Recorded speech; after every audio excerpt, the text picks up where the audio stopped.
Our Dogs is Quentin Tarantino's directorial debut, and it is awesome.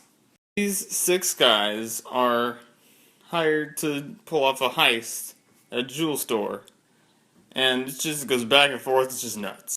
The story progresses in a non-linear fashion. They show you one scene before the jewel heist, and they show you another scene after, and they show you a scene sort of during. And then the interesting thing is that this is a heist movie where we don't see the robbery. We just see what happens before and what happens after. That doesn't matter because everything that happens before and after the robbery is the most interesting part. Alright, we got six dudes.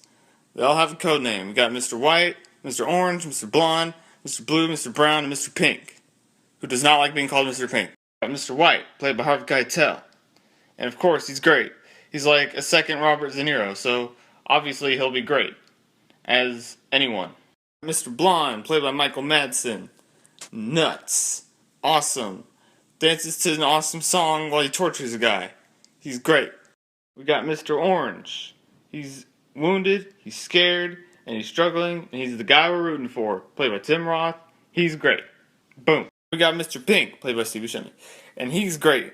He's smart, he's the voice of reason, he's kind of a scumbag, but he's the right way to rob the jewel store, but turns out they got screwed. And one of them is probably a rat. So, we gotta figure out who it is. And oh my god, this movie is so violent and vulgar, and just somehow all of that vulgarness is just elevated. Every single scene, you can feel all these characters. You feel the way that they feel. And their dialogue is so natural and engaging. And even through all this violence and dark humor and insane dialogue, there's still an emotional heart to the whole movie. You're just on the edge of your seat. You're like, oh my gosh, what's going to happen next? It's so awesome. And it's perfect. What else could you possibly ask for in a movie? You got people shooting at each other. You got people cursing at each other. You got people threatening to point guns at each other. You got people getting shot. It's great. They wear cool suits and sunglasses and talk about Madonna and tipping, and it's the best.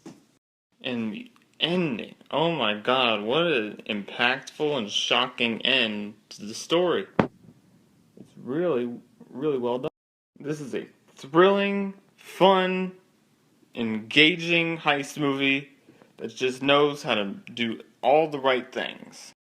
Reservoir Dogs absolutely gets an A+.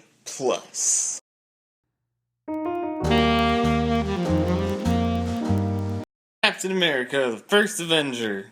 I like this movie, and some other people do, and then there's plenty of people who don't. That's all there is. Steve Rogers is a scrawny little man.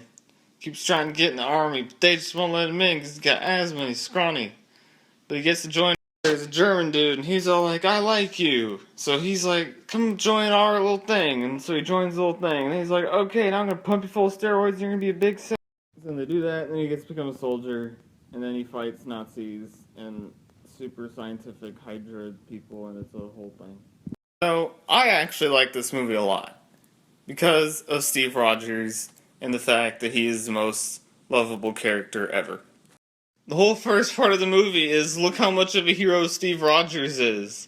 He fights big dudes even though he's tiny. He jumps onto a grenade. He never backs down from a fight. And I'm like, I like that. You know, it's a charming, nice movie. That's what I like about it. It doesn't go, look at this big tough dude and he's gonna fight dudes. It's like, no, he's a little guy and he's gonna be a hero. And that's nice. And Chris Evans is absolutely perfect as Steve Rogers. And by default, Captain America. Because he's just so likable. And you got Haley Atwell as Agent Peggy Carter, the love interest. She's all tough and stuff. And I'm like, I like that too. These are good things that are happening. And you got good old Tommy Lee Jones playing the Colonel.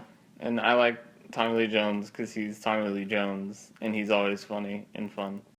It really captured the essence of the 1940s and all of its little things. The way they really got the tone just right. with this movie.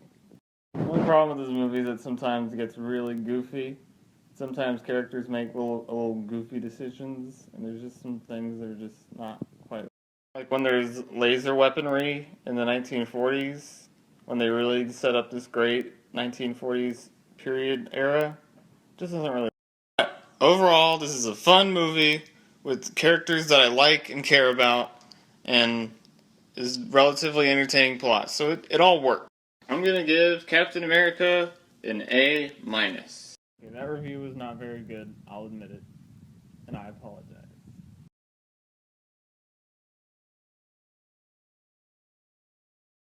I don't need to describe this movie because we all know, we've all seen it, so I don't need to describe it. Now, what impressed me about this movie watching it this time was that they really tried hard directing this movie. You can tell every single camera movement just feels. All the special effects, the way everyone moves, it's all what the movie needs to be. A lot of people say, oh, the characters are developed because they were developed in the other movies. No, it's because in this movie, they take the time to establish each character. And that last action sequence, it was just fantastic. It's exactly what you need from a movie like this. The way that they show this one thing happening, and then they pan over to another thing, and then they pan back, and everything just flows so smoothly. It's great. There really is just nothing but entertainment in this movie. I keep trying to find, like, what's that big problem, but there really isn't one, is there? This is a fun movie with likable characters that are well established and and everyone gives a great performance, and it's all. I'm gonna give the Avengers an A+. Grade for the Avengers. A+. A+. Jason, what's your grade for the Avengers? A++, minus plus. Okay.